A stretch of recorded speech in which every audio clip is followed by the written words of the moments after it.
नमस्कार दोस्तों, कैसे हैं आप सभी। आज की कहानी का शीर्षक है पिता की दौलत। गांव में अकेले रहते बूढ़े पिता की मृत्यु हुई तो विभिन्न शहरों में बसे दोनों भाई पिता के अंतिम संस्कार के लिए गांव पहुंचे। सब कार्य संपन्न हुए। कुछ लोग चले गए थे और कुछ अभी बैठे थे कि बड़े भाई की पत्नी बाहर आई और उसने अपने पति के कान में कुछ कहा।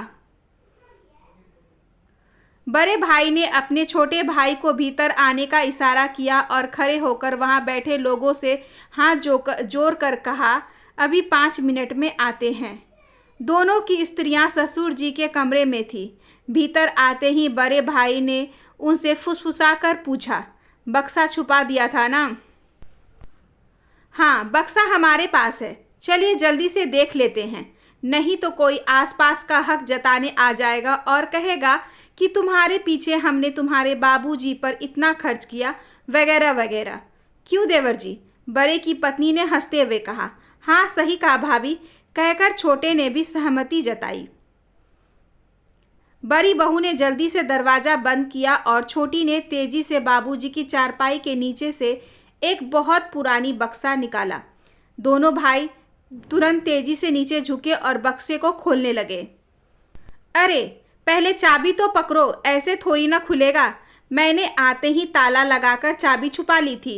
बड़ी बहू ने अपने पल्लू से एक छोर पर बंधी हुई चाबी निकाली और अपने पति को पकड़ा दी। बक्सा खुलते ही वहां मौजूद चारों बक्से पर झुक गए। उन्हें विश्वास था कि इसमें माँ के गहने, अन्य बहुमूल्य वस्तुएं होंगी, परंतु बक्से में तो बड़े और छोटे की पुरानी तस्वीरें, छोटे छोटे कुछ बर्तन, उन्हीं दोनों के छोटे छोटे कपड़े सहेज कर रखे हुए थे।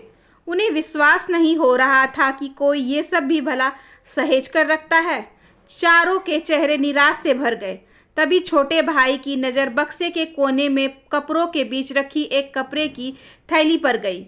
उसने तुरंत आगे बढ़कर उस थैली को बाहर निकाला। ये देखकर सबकी नज़रों में अचानक चमक आ गई। सभी ने लालची नज़रों से उस थैली को टटोला। छोटे भाई ने उस थैली को वहीं ज़मीन पर पलट दिया। उसमें कुछ रुपए थे और साथ में एक कागज़ जिस पर कुछ लिखा हुआ था। छोटे भाई ने रुपए गिने तो लगभग 20,000 रुपये थे। बस और कुछ नहीं है। अरे इस कागज़ को पढ़ो, ज़रूर किसी बैंक अकाउंट या लॉकर का विवरण होगा, बड़ी बहू ने कहा। तो बड़े बेटे ने तुरंत छोटे के हाथों से उस कागज़ को छीनकर पढ़ा। उस पर लिखा हुआ था, क्या ढूंढ रहे हो? संपत्ति? हाँ, यही है मेरी और तुम्हारी माँ की संपत्ति।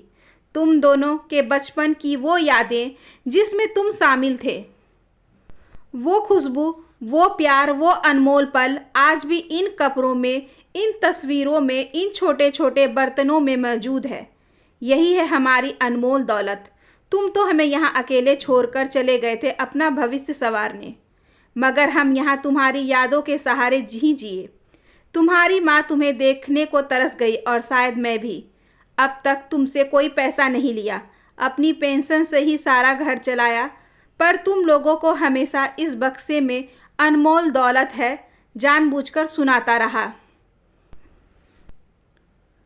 मगर बच्चों, ध्यान देना, अपने बच्चों को कभी अपने से दूर मत करना, वरना जैसे तुमने अपने भविष्य का हवाला देकर हमें अपने से दूर किया, वैसे ही दुनिया का सबसे बड़ा दुख जानते हो क्या होता है? अपनों के होते हुए किसी अपने का पास नहीं होना। जीवन में उस समय कोई दौलत, गहने, संपत्ति काम नहीं आते।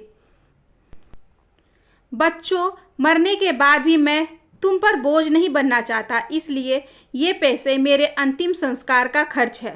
पूरा कागज़ पढ़ते ही बड़े बेटे के साथ साथ छोटा बेटा भी फूट फूट कर रो पड़ा। आशा करती हूँ कि आज की ये छोटी सी कहानी आपको अच्छी लगी होगी। अगर अच्छी लगी हो तो please like, share and subscribe करें हमारे चैनल को। ज़्यादा से ज़्यादा शेयर करें और बेल आइकन को ज़रूर प्रेस कर लें ताकि अगली वीडियोज़ की नोटिफिकेशन आपके पास सबसे पहले पहुँचे। धन्यवाद।